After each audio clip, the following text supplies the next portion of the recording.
Bwana asifiwe sana. Ndio nimetoka mahali kule nikiangalia watu, kuna watu wamepoa. Yaani wanaona kama vile wokovu ni mazoea. Wokovu wako hivyo. Bwana Yesu asifiwe sana. Wokovu ni vita.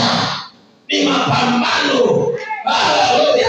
Ni mang'ang'ano mbele za Mungu aliye hai. Daudi anasema, Mungu usiwe kwangu kama kiziwi, nikafanana na wasibashari kataa. Kuna Samueli zinatakiwa katae, uasinia nikaenda miaka yote mpaka mwisho na huyo Yehova aliye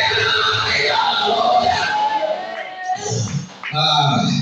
Mungu atusaidie wapendwa. Usiache kuliangalia neno.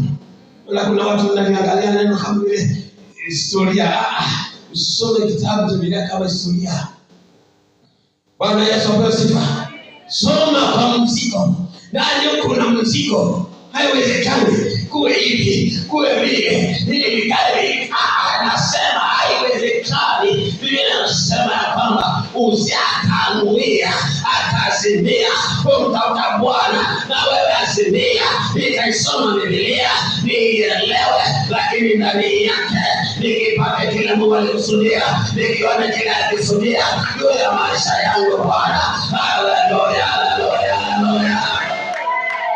Yesu apewe sifa. Jambo ndani ya Biblia. Soma upate ukweli. Maana sio sana.